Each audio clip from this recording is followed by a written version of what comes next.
problem. Turn on. Everything ready? Yeah. Yes. So I'll start by telling you a little bit about psychoanalysis. Now, that's not a very straightforward thing to do because there are a number of different schools of psychoanalysis and they don't come to the same conclusions. But I'm going to try to tell you what I think is common and deep among the different schools, and then give credit to the originators of the ideas where that's due. Psychoanalysis is, I would say, a romantic school of thought. And the reason for that is that for psychoanalysts, emotion and motivation are far more important than rationality. And I would like to point out that that's true. It's not a theory. We know a lot more about the limitations of rationality now, partly because of our explorations of artificial intelligence, than we did 120 years ago when the psychoanalysts started their theorizing. You can't think without motivation and emotion. In fact, you can't think without a body. And even if you had a body, you couldn't think without the surrounding social world. And so, for the psychoanalysts, and this is also true of thinkers like Nietzsche, you make sense out of the world because you're boxed in by society, and then you're boxed in by your body, and then you're boxed in by your motivations and emotions, and then only inside that circumscribed space can your rationality operate. And part of the reason for that is that most of the world is technically uncomputable. So, for example, if you play chess, here's an example.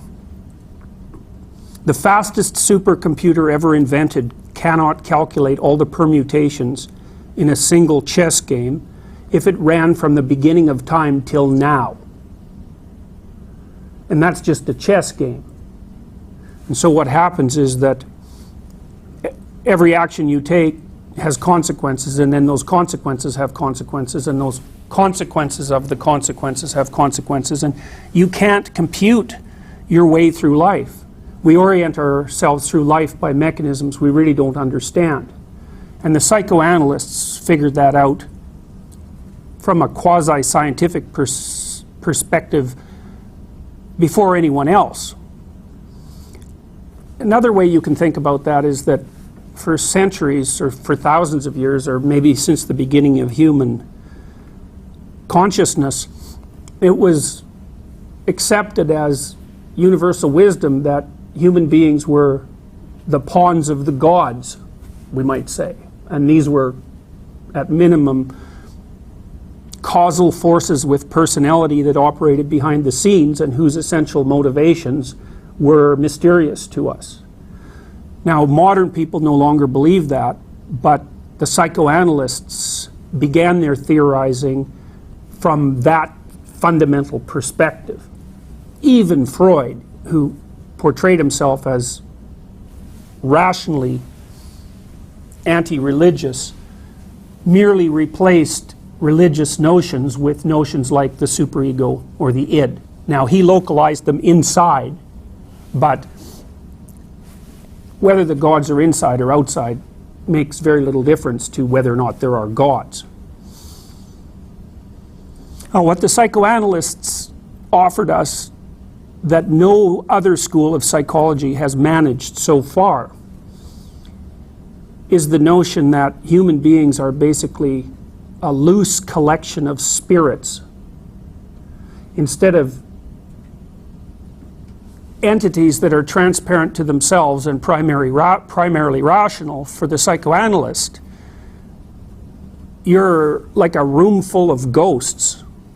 And you, the you that you think you are, might be one ghost among all those ghosts, and it even might think that it's the ghost in charge, but the probability that the part about being in charge is true is zero. It's simply not the case. And one of the other things that the psychoanalysts have to offer, which neither the cognitive scientists nor even the emotional neuroscientists have realized, is that the structures through which we look at the world and also the structures that motivate us are actually alive. We don't have mechanical cognitions. What we have is, what we are is a sequence of embodiment by different motivated spirits. And you know that perfectly well if you watch yourself behave over a 2-week period. You're a different person when you're angry, you're a different person when you're afraid, you're a different person when you argue with someone you love, you're a different person when you're confused. You know, you're a different person when you're egotistical, you're a different person when you're wrong. And it takes a tremendous amount of psychological development before there's any coherence across those multiple selves, except the coherence of memory and post hoc rationalization. Now, one of the most terrifying realizations that the psychoanalysts lead people to is the realization that they are not alone in their heads. Now, you can debate whether or not the space that you inhabit is in your head, because I don't really think that's accurate, but I don't think you can debate the proposition that you are not alone in your being. And it's also very difficult to debate the proposition that you're not the captain of the ship, or if you are, there's plenty of skeletons below decks. Now, Freud, for his part, even though he was a 19th century rationalist, at least in terms of his formal thinking, was also someone who was painfully aware of the role of fundamental irrationality, romantic irrationality in people's lives. And Freud basically concentrated on the two elements of existence that were particularly anathema to the Victorians, and one of those was sexuality, and the other was aggression. Now, sexuality was problematic for the Victorians, not merely because they were repressive, but because sexuality is a terrible demon, so to speak. I mean, a large part of the movie that you just watched is an expression of the idea that sexuality is a terrible demon, and also that it's closely allied with aggression. I mean, the blonde woman is basically possessed, and she's possessed to the point where she becomes not only murderous but suicidal. And Freud attempted with all his might to point out to the Victorians, especially the aristocratic Victorians, who thought of themselves as rational masters, that they were embodied creatures with an animal nature, and that they were motivated in large part by forces that not only did they not understand, but they didn't even want to admit existed. Now, the blonde woman in the initial parts of the movie, when she's seen off by her uncle and aunt, is basically Dorothy from The Wizard of Oz. You know, she's raised somewhere by loving relatives, and the aunt and the uncle, or the older couple, play that role. They wish her well in her wonderful adventure into Hollywood, and she naively accepts their benevolence as, you know, an appropriate way of interacting with her. And of course, it's not appropriate at all. She's naive right to the bloody core. Whoever really were her parents did an absolutely dismal job of preparing her for reality. They allowed her to nurture naive princess-like fantasies that are so fractured and sketchy that they have zero adaptive utility, and they basically set her up for catastrophic failure. And from the Freudian perspective, that's an Oedipal story, because the fundamental lesson of Freud's Oedipal theory is, do not let your theoretically benevolent caretakers delude you into naive faith. So in the Freudian scheme of things, the Oedipal mother, for example, infantilizes her son. Now, Freud read that as a familial pathology, and Jung read that as a mythological pathology, even though Freud did talk about Oedipus as a myth.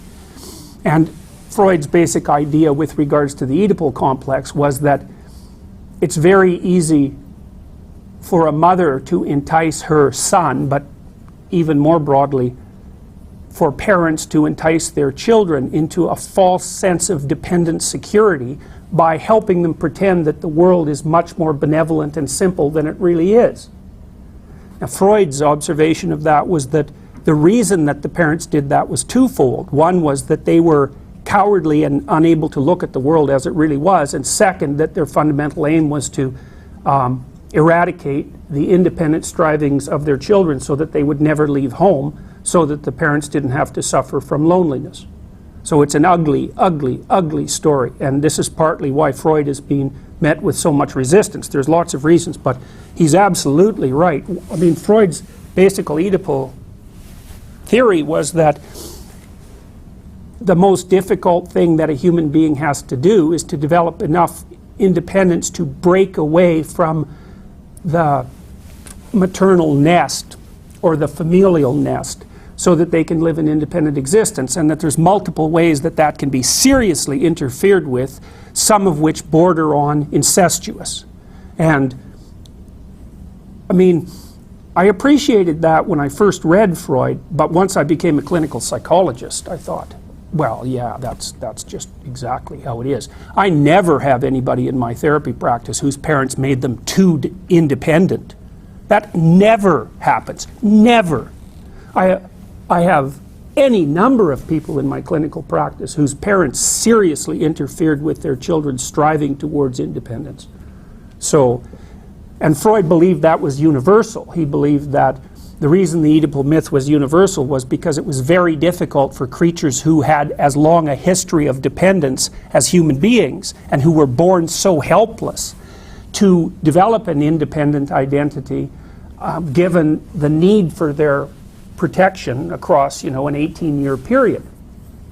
So Jung viewed that in a slightly more profound manner in some ways, because he thought of it as a problem that transcended the mere family, because Jung believed that one of the temptations of consciousness itself was to hide from reality, and that you didn't necessarily need any parental interference with your development to hide your head in the sand from the true nature of reality, like someone who was naive.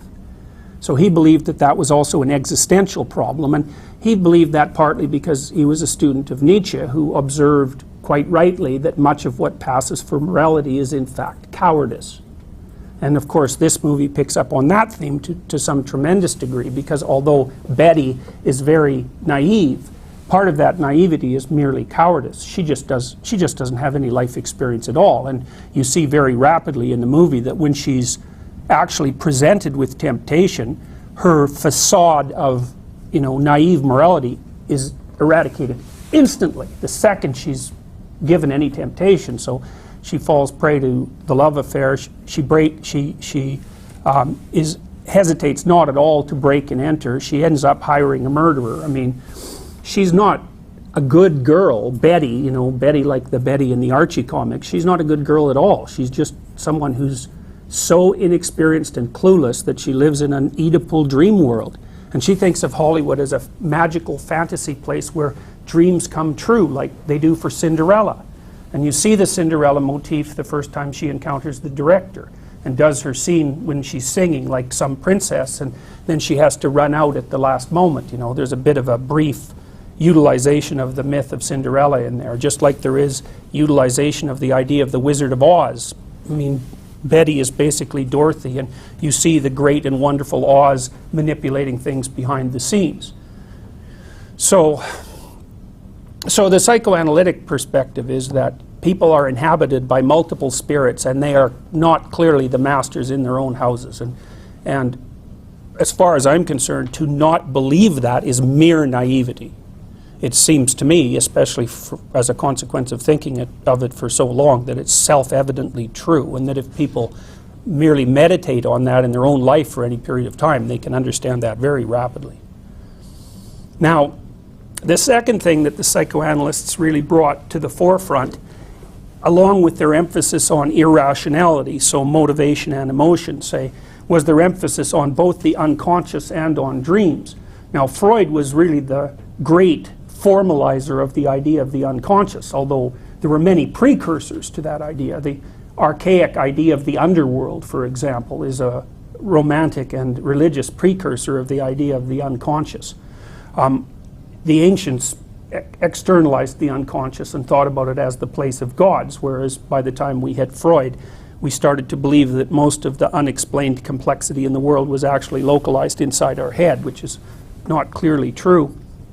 Anyways, for Freud, and then again for Jung, the unconscious was the place of either disguised secrets, which would be the Freudian viewpoint, or knowledge that had not yet come to be, which was the Jungian viewpoint. Now, I think Jung wins that argument hands down, although I have seen people who were compartmentalized in their thinking in exactly the manner that Freud described. Now, Freud believed that fantasies, in some sense, and you could include this movie as an example of fantasies like that, were essentially wish fulfillments, and that what they fulfilled were unconscious wishes. And unconscious wishes were often wishes that were generated by parts of the psyche that had either not been allowed to manifest themselves properly, let's say in the case of sort of id-generated fantasies, or that had been actively repressed.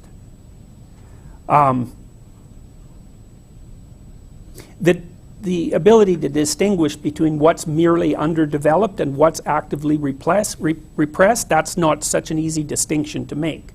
And it's conceivable that it's valid, especially in situations that are like the Freudian Oedipal situation, where people are raised in situations where all sorts of things are merely not allowed to exist, which is Betty's state of mind when she naively encounters Hollywood.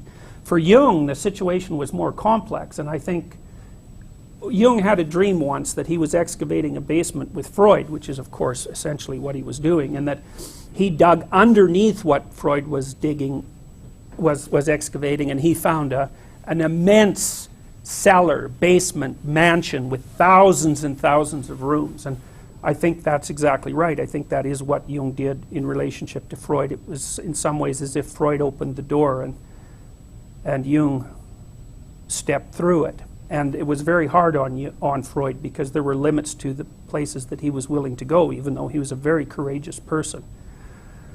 Jung believed that dreams could be revelatory, and he has a very, very, very sophisticated theory about how that might come about. So for Jung, the dream was, and you can include in the dream all genuine art, all genuine literature, all the elements of human creativity that we would consider fine arts or humanities based, anything that's like that, that's not ideological, would fall for Jung under the rubric of compensatory fantasy.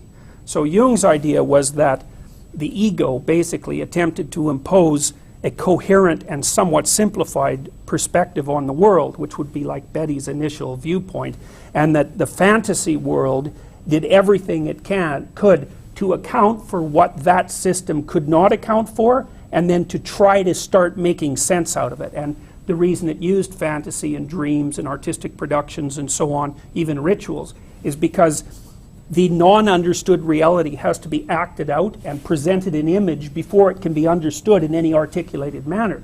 So for Jung, it was also a theory of the progression of knowledge. So for Jung, the intellect and articulated knowledge occupied a very limited and circumscribed space, and then outside of that area there was the dream world, which included all of artistic production, and then outside of that was the unknown itself. And the way the unknown was transmitted to the conscious articulated mind was through a lengthy process of dreamlike representation. And every time you go see a movie, or every time you read a book of fiction, or every time you have a fantasy or a dream, you're participating in the process by which what's truly unknown is transformed through the dream into articulated knowledge. And any genuine artist does that. And this is part of the place where I have some trouble with David Lynch, because Lynch is clearly a post-Freudian. He's like Salvador Dali. And psychoanalytic thought can easily become ideological. It happened very frequently with Freud's followers. It happened in the case of artists like Salvador Dali, too, who would take Freud's excavation of symbolic language and then use it consciously in a manner that aped or mimicked true spontaneous symbolic revelation. And I can never escape the deep suspicion that Lynch is doing exactly the same thing. He's a little too calculated for me, and because the film, for example, could be laid out in a linear structure, but it's as if he laid it out in a linear structure and then randomized it. which I think is a rather cheap trick. And the film lacks, I think, what you see in truly deep symbolic movies, which is the revelation of something beyond understanding. What Lynch attempts to make the audience feel, as far as I'm concerned, is that he is revealing something that's not yet understood. But I think Lynch understands too well what he's doing, and he's playing a Freudian game with the audience, just like Salvador Dali did. Now, that doesn't mean he isn't creative, because he is, and the film is fascinating to watch, but there's something about it that there's a lack of spontaneity about what he's doing that to me makes him into a quasi-Freudian ideologue. And that sort of thing is generally not that helpful. A real artist is someone who isn't using symbols to express what they're attempting to express. A real artist is attempting to express what has not yet been expressed and has no choice other than to use imagistic or symbolic representations because there isn't anything else yet. And you can really see this when you read someone like Nietzsche, but even more so in the case of Jung, because Jung is quite obscure. But the reason he's obscure is because the things he was writing about are way more obscure than Jung. So you can see this especially in his writings about alchemy. I mean, alchemy is so obscure that it's basically incomprehensible. And Jung's writings on alchemy are almost understandable. And that actually constitutes a move forward. But Jung is not trying to be obscure. He's trying to be as clear as he possibly can. Whereas with Lynch, I feel, every time I watch a Lynch movie, I feel uneasy and as if I'm being manipulated, because the complexity is more than the information demands. So he's playing a game, and I think that that's a pseudo-intellectual move, because what someone who's genuinely exploring is trying to do is to lay out something complex as simply as possible. Now, it still may be incredibly complex, but the complexity isn't added for the point of mystification. And Lynch plays so many games, and I think I've seen most of his films, that I just can't suppress the notion that there's something rotten in the state of Denmark. So, all right, so what's the basic theme? And then I'll stop. What's the basic theme? Well, the basic theme to me is the terrible gap between naive and motivated innocence. So it's overprotected fantasizing, and the cataclysmic sexual and aggressive nature of reality. And Lynch weaves together a narrative of an innocent and naive, not innocent, naive. They're not the same thing. A naive girl who has unrealistic expectations both of the world and of herself, and her absolutely traumatic encounter with the subterranean realities of the LAC. Now, we do know, just so you know, that if you want to develop post-traumatic stress disorder, which is sort of what happens to the girl in this movie, the best way to do that is to be really, really naive and then go somewhere horrible. And that'll do it. And often what the clinical observations are is that when soldiers, for example, go off to battle and develop post-traumatic stress disorder, it's often because of something that's revealed about themselves rather than something that they see.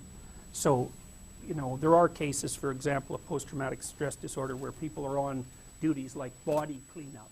But generally speaking, soldiers develop post-traumatic stress disorder when they see themselves doing something they could never imagine doing. And what that means to some degree is that they're naive about the true nature of themselves and of humanity in general. They're put in an extreme situation. Poof, they do something that's within the extreme capabilities of human beings, and it just shatters the little ideology that they use to see the world. Now that happens to this world to some degree. I'll just say a little bit about movies in general, and I would also like to say a little bit about how genuine revelations are possible.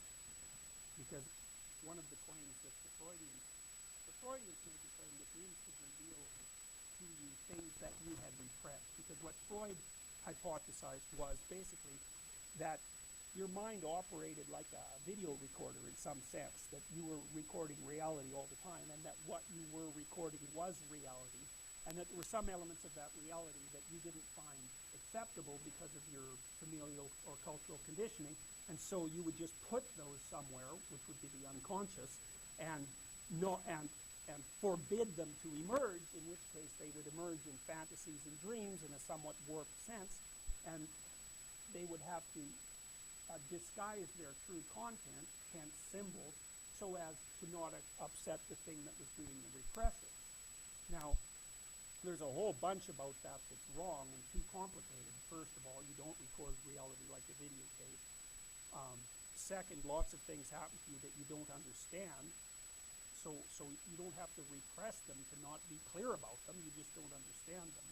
Third, there's no real evidence for the kind of censoring or a censoring mechanism that Freud talked about. Jung, on the other hand, said, no. The dream is doing its best to make something that's not clear, clear. Now, it can't make it any clearer than it is making it, because that's the limit of understanding. Now, that's exactly what you're participating in when you go to a movie. So you can imagine there were some comments about anthropology earlier. Every person is an anthropologist of him or herself and the culture.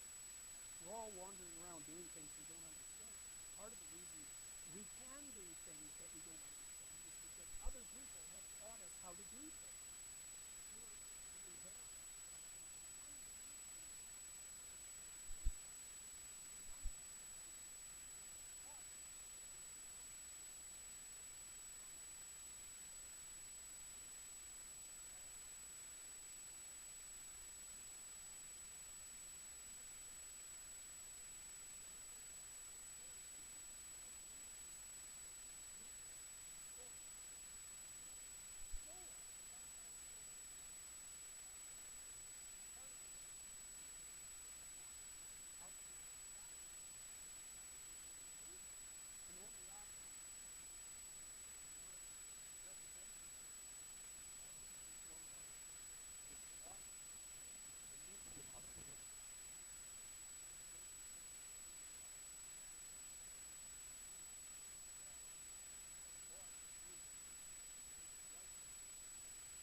Literary figure, a great movie director, is someone who's capable of abstracting out those patterns and representing them in a way that's captivating, because they have to captivate your interest, which is a strange thing, and also more or less articulated.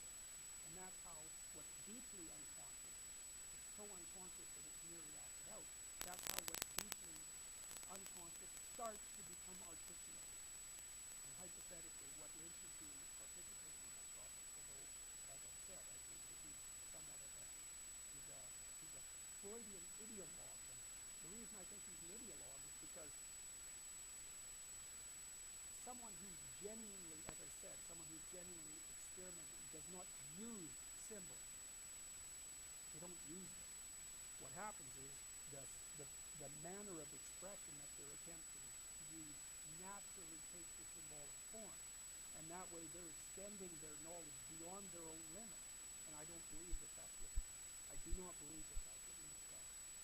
I think he's in the same, somebody mentioned surrealism. I think he's in the same intellectual tradition as people like Wells, who is also a very conscious, manipulated person. So in some sense, an ideologue, someone who has this political element to it. I think he's like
underneath. And of course, LA is where all the movies are made, but it's also where most of the pornographic movies are made, although, you know, Eastern Europe is coming up pretty hard behind that. So there's the myth, the fantasy. It's not even a myth, it's a naive fantasy. And then there's the actuality. And I mean, LA is a fascinating place, partly because it contains so many contradictions. But, you know, it's definitely the place where dreams go to die. So, and that's certainly what's portrayed, at least in part, in this movie. So that's all I have to say about that.